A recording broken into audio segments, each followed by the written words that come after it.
मित्रों, जय श्री हरि। आज हम सुनेंगे उत्पन्ना एकादशी का महत्व। व्रतों में सबसे श्रेष्ठ एकादशी का व्रत कहा गया है। सबसे पहले मैं यह बताना चाहती हूँ कि मेरे वीडियो में कमेंट्स आया था कि हमें एकादशी का व्रत कब प्रारंभ करना चाहिए। तो मैं आपको बताना चाहती हूँ कि शास्त्रों के अनुसार मार्गशीर्ष यानी अगहन मास की कृष्ण पक्ष की एकादशी से ही एकादशी का व्रत प्रारंभ करना चाहिए। मार्गशीर्ष कृष्ण पक्ष की एकादशी का नाम उत्पन्ना है। श्री विष्णु भगवान ने अपने वचनों में उत्पन्ना एकादशी का वर्णन किया है। शास्त्रों के अनुसार एक वर्ष के अंदर 12 महीने होते हैं और 12 महीने में हर महीने में 2 एकादशी होती हैं। इस तरह एक वर्ष में 24 एकादशी आती हैं। शास्त्रों के अनुसार एकादशी व्रत को सभी व्रतों का राजा माना गया है। शास्त्रों के अनुसार एकादशी से बड़ा और कोई व्रत है ही नहीं। मित्रों, मैं आपको बताना चाहती हूँ आने वाले वीडियो में मैं एकादशी व्रत के उद्यापन की विधि भी बताऊंगी। और आइए अब सुनते हैं वर्ष की सारी एकादशियों के नाम क्रमशः। पहली उत्पन्ना, दूसरी मोक्षदा यानी मोक्ष प्रदान करने वाली, तीसरी सफला सफलता देने वाली, चौथी पुत्रदा पुत्र को देने वाली, पांचवी षठतिला, छठवीं जया, सातवीं विजया, आठवीं अम्लकी, नौवीं पापमोचनी पापों का नाश करने वाली, 10वीं कामदा, 11वीं बरूथनी, 12वीं मोहिनी, 13वीं अपरा, 14वीं निर्जला, 15वीं योगिनी, 16वीं देवसैनी, 17वीं कामिदा, 18वीं पुत्रदा, 19वीं अजा, 20वीं परवर्तनी, 21वीं इंद्रा, 22वीं पापकुशा, 23वीं रमा, 24वीं देवउठनी यानी देवउत्थानी। लौंद की दोनों एकादशियों के नाम क्रमशः इस प्रकार है। पहली पद्मिनी और दूसरी परमा। यह सब एकादशी जैसा उनका नाम वैसे ही गुण वाली हैं। इन सब एकादशियों के नाम तथा गुण उनके व्रतों की कथा सुनने से मालूम होंगे। जो मनुष्य इन एकादशियों के व्रत को शास्त्र अनुसार करते हैं उन्हें उसी के फल की प्राप्ति होती है। नैमिषारण्य क्षेत्र में श्री सूत जी ब्राह्मणों से बोले कि हे ब्राह्मणों, विधि सहित इस एकादशी महात्म को भगवान श्री कृष्ण ने कहा था। प्रेमी जन ही इस व्रत की उत्पत्ति को प्रेम पूर्वक सुनते हैं और इस लोक में अनेकों सुखों को भोग कर अंत में विष्णु पद को प्राप्त करते हैं। श्री सूत जी कहते हैं कि हे ब्राह्मणों, सबसे प्रथम इस एकादशी महात्म को भगवान श्री कृष्ण ने अर्जुन से कहा था। उसी के अनुसार मैं आपको कहता हूँ। अर्जुन ने कहा कि हे जनार्दन, इस एकादशी का व्रत महात्म क्या है, इस व्रत के करने से क्या पुण्य मिलता है और इसकी क्या विधि है, सो सब आप मुझे समझा कर कहिए। ऐसा सुनकर श्री भगवान ने कहा कि हे अर्जुन, सबसे पहले हेमंत ऋतु के मार्गशीर्ष महीने में कृष्ण पक्ष की एकादशी का व्रत करना चाहिए। द्वादशमी की शाम को दांतोन करना चाहिए और रात को भोजन नहीं करना चाहिए। एकादशी को सुबह संकल्प नियम के अनुसार कार्य करना चाहिए। दोपहर में संकल्प पूर्वक नदी या सरोवर, बावड़ी, कुआं आदि में स्नान आदि से निवृत्त होकर स्नान करने से पहले शरीर पर मिट्टी चंदन लगाना चाहिए। स्नान आदि से निवृत्त होकर के व्रत करने वाले को पापी, चोर, पाखंडी, दूसरों की बुराई करने वाला, पर स्त्री गमन करने वाला, दुराचारी, दूसरे के धन को चुराने वाला, मंदिर में चोरी करने वाला, इन सब मनुष्यों से बात नहीं करनी चाहिए। यदि अनजाने में इनसे बात हो जाए तो इस पाप को दूर करने के लिए सूर्य नारायण के दर्शन करने चाहिए।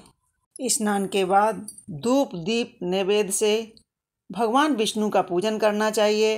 रात्रि को दीपदान करना चाहिए। ये सत्कर्म भक्तिपूर्वक करने चाहिए। उस रात को नींद और स्त्री प्रसंग को त्याग देना चाहिए। एकादशी के दिन तथा रात्रि को भजन, सत्संग आदि कर्मों में व्यतीत करनी चाहिए। उस दिन श्रद्धापूर्वक ब्राह्मणों को दक्षिणा देनी चाहिए और उनसे अपनी गलतियों की क्षमा मांगनी चाहिए। धार्मिक जनों को शुक्ल और कृष्ण पक्ष की एकादशी को एक सा समान व्रत करना चाहिए। उनमें भेद नहीं मानना चाहिए। ऊपर लिखी विधि के अनुसार जो मनुष्य एकादशी का व्रत करते हैं उनको शंखो द्वार तीर्थ में स्नान तथा एवं दर्शन करने से जो पुण्य मिलता है वही पुण्य एकादशी के व्रत के 16वें भाग के बराबर भी नहीं होता है। व्यतीत योग में, संक्रांति में तथा चंद्र ग्रहण के में दान देने से और कुरुक्षेत्र में स्नान करने से जो पुण्य प्राप्त होता है वही पुण्य मनुष्य एकादशी के व्रत का पालन करने से मिलता है। अश्वमेध यज्ञ करने से जो पुण्य प्राप्त होता है उससे 100 गुना पुण्य एकादशी के उपवास रखने से मिलता है। 1000 तपस्वियों को 60 वर्ष तक भोजन कराने से जो फल मिलता है वह फल इस एकादशी के व्रत के प्रभाव से प्राप्त होता है। जो पुण्य वेद पाठी ब्राह्मणों को 1000 गोदान देने से मिलता है उससे 10 गुना अधिक पुण्य एकादशी के व्रत के प्रभाव से मिलता है। 10 श्रेष्ठ ब्राह्मणों को भोजन कराने से जो पुण्य मिलता है वह एकादशी के पुण्य के 10वें भाग के बराबर होता है।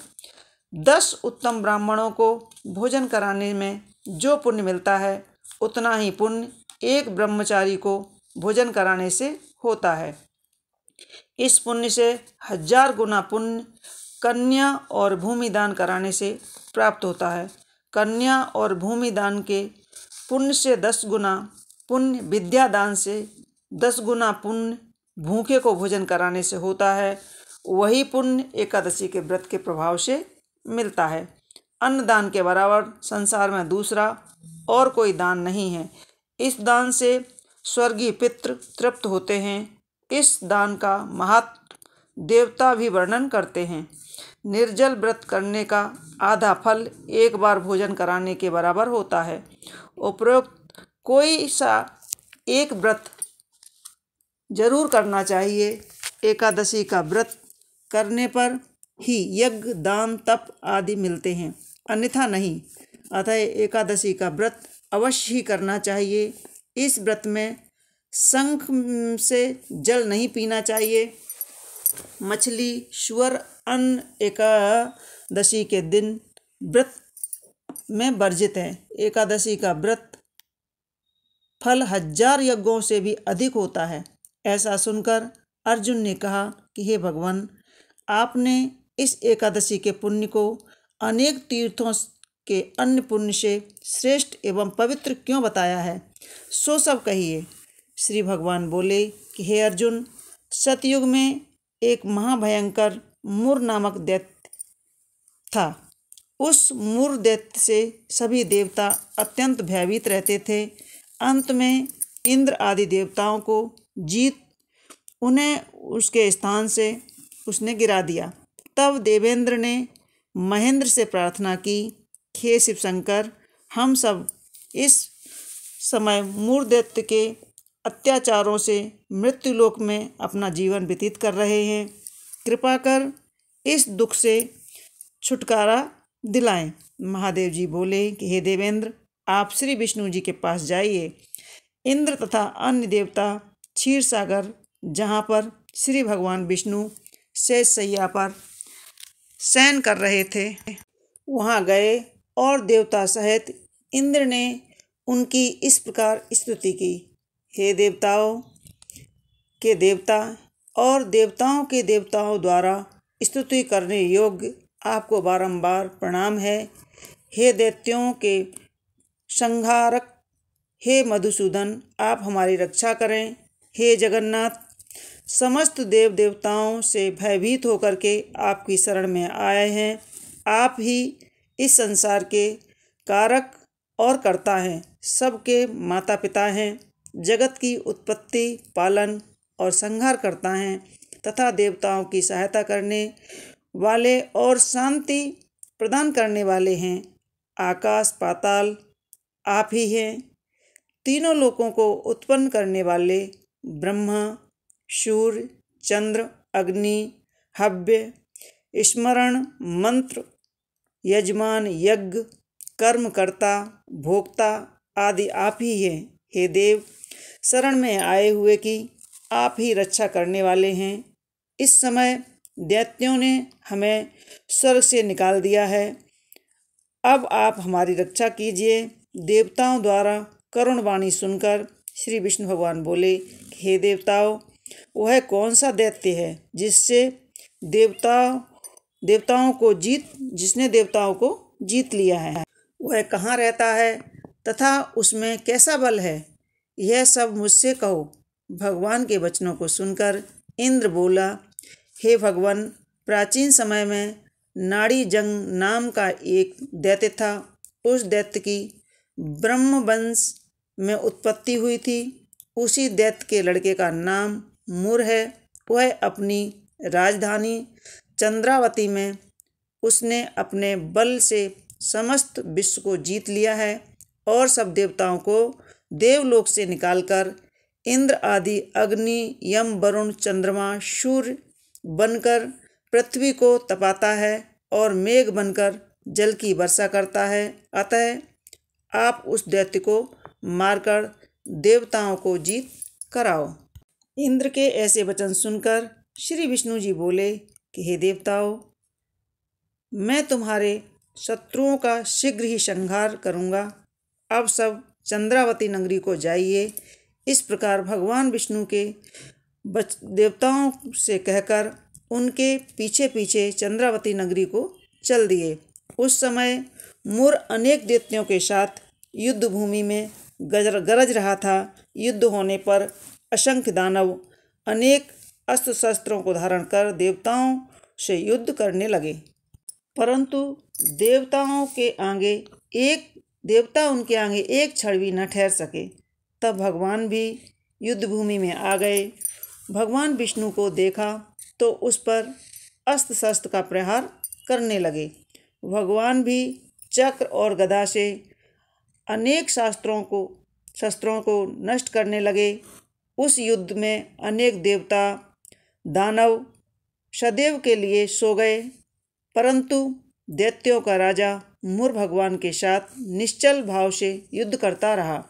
भगवान विष्णु मुर को मारने के लिए जिन जिन शस्त्रों का प्रयोग करते, वे सब उसके तेज से नष्ट हो जाते, उस पर पुष्पों के समान गिरने लगते थे। वह आपस में मल्ल युद्ध करने लगे, परंतु उस दैत्य को न जीत सके। अंत में भगवान विष्णु शांत होकर विश्राम करने की इच्छा से बद्री का आश्रम गए। उस समय 48 कोस लंबी एक द्वार वाली हेमवती नाम की गुफा में शयन करने के लिए भगवान घुसे। हे अर्जुन, अतः मैंने उस गुफा में शयन किया। वह दैत्य भी वहाँ आया, मुझको शयन करता देख मारने को तैयार हो गया। उस समय मेरी देह से एक अत्यंत सुंदर कन्या दिव्य अस्त्र धारण करके उत्पन्न हुई और दैत्य के सामने आकर युद्ध करने लगी। वह दैत्य इस कन्या से लगातार युद्ध करता रहा। कुछ समय बीतने पर इस कन्या ने क्रोध में आकर उस दैत्य के अस्त्र शस्त्रों को टुकड़े टुकड़े कर दिए, रथ तोड़ दिया। वह दैत्य महान क्रोध करके उससे मल्लयुद्ध करने लगा। उस कन्या ने उसको धक्का मारकर मूर्छित कर दिया। जब वह दैत्य मूर्छा से जगा तो उस कन्या ने उसका सिर काटकर यमपुरी पहुंचा दिया। अन्य समस्त दानव भी ऐसा देखकर पाताल लोक को चले गए। जब भगवान विष्णु की निद्रा टूटी तो उस दैत्य को मरा देखकर अत्यंत आश्चर्य हुआ। आश्चर्य करके और विचार करने लगे कि इस दैत्य को किसने मारा होगा। तब कन्या भगवान के सामने हाथ जोड़कर बोली कि हे भगवान, यह दैत्य आपको मारने को तैयार था, तब मैंने आपके शरीर से उत्पन्न होकर इसका वध कर दिया। इस पर भगवान बोले कि हे कन्या, तूने इसको मारा है, अतः मैं तेरे ऊपर प्रसन्न हूँ। तूने तीनों लोकों के देवताओं को सुखी किया है, इसलिए तू अपनी इच्छा अनुसार वरदान मांग ले। कन्या बोली कि हे भगवान, मुझे ये वरदान दीजिए कि जो मेरा व्रत करके उसके समस्त पाप नष्ट हो जाएं और अंत में स्वर्ग को जाए। मेरे व्रत का आधा फल रात्रि को मिले और आधा फल एक समय भोजन करने वाले को मिले। जो मनुष्य भक्ति पूर्वक मेरे व्रत को करें वह निश्चय ही आपके लोक को प्राप्त करें। कृपया मुझे ऐसा ही वरदान दीजिए। भगवान विष्णु बोले, जो मनुष्य मेरे दिन तथा रात्रि को एक बार भोजन करके वे धन धान्य से भरपूर रहें। इस पर भगवान विष्णु उस कन्या से बोले, हे कल्याणी, ऐसा ही होगा। मेरे और तेरे भक्त एक ही होंगे और अंत में संसार प्रसिद्धि को प्राप्त होकर मेरे लोक को प्राप्त करेंगे। हे कन्या, एकादशी को पैदा होने से तेरा नाम एकादशी हुआ। जो मनुष्य तेरे इस दिन का व्रत करेंगे उनके समस्त पाप नष्ट हो जाएंगे, अंत में मुक्ति को प्राप्त करेंगे। तू मेरे लिए अब तीज, आठवें, नौवीं और 14 से भी अधिक प्रिय है। तेरे व्रत का फल सब तीर्थों के फल से महान होगा, यह मेरा कथन सत्य है। ऐसा कहकर भगवान उसी स्थान पर अंतर्ध्यान हो गए। एकादशी भी भगवान के उत्तम वचनों को सुनकर अत्यंत प्रसन्न हुई। हे अर्जुन, सब तीर्थों, दानों, व्रतों के फल से श्रेष्ठ एकादशी का व्रत सर्वश्रेष्ठ माना जाता है। मैं एकादशी व्रत करने वाले मनुष्य के शत्रुओं को, विघ्नों को नाश कर देता हूँ और उन्हें मोक्ष दिलाता हूँ। हे अर्जुन, यह मैंने तुमसे एकादशी की उत्पत्ति के बारे में और व्रत के बारे में बतलाया है। एकादशी पापों को नष्ट करने वाली और सिद्धियों को देने वाली होती है। उत्तम मनुष्य को दोनों पक्षों की एकादशी का समान समझकर व्रत करना चाहिए, उनमें भेद नहीं मानना चाहिए। जो मनुष्य विष्णु भक्त हैं उनको धन्य है। जो मनुष्य एकादशी महात्म को श्रवण व पठन करते हैं उनको अश्वमेध यज्ञ का फल मिलता है। जो मनुष्य भक्ति पूर्वक कथा सुनते हैं वे विष्णु लोक को जाते हैं और करोड़ों वर्षों तक उनके उस जगह पूजा होती है। जो एकादशी महात्म को चौथाई भाग को सुनते हैं उन्हें ब्रह्म हत्या आदि के पाप नष्ट हो जाते हैं। विष्णु धर्म के समान संसार में और कोई दूसरा धर्म नहीं है और एकादशी व्रत के बराबर दूसरा कोई व्रत नहीं है। तो दोस्तों, कथा के प्रारंभ में भी मैंने यही कहा था कि एकादशी के व्रत के समान दूसरा संसार में कोई व्रत नहीं है। विष्णु भगवान के श्री मुखों द्वारा उत्पन्न एकादशी का कथा और वर्णन हमने आपको सुनाया। तो आपको हमारी कथाएं कैसी लगती हैं हमें कमेंट्स बॉक्स में ज़रूर लिखें। हमारी वीडियो पर आएँ और हमारे चैनल सब्सक्राइब करें। राधे राधे।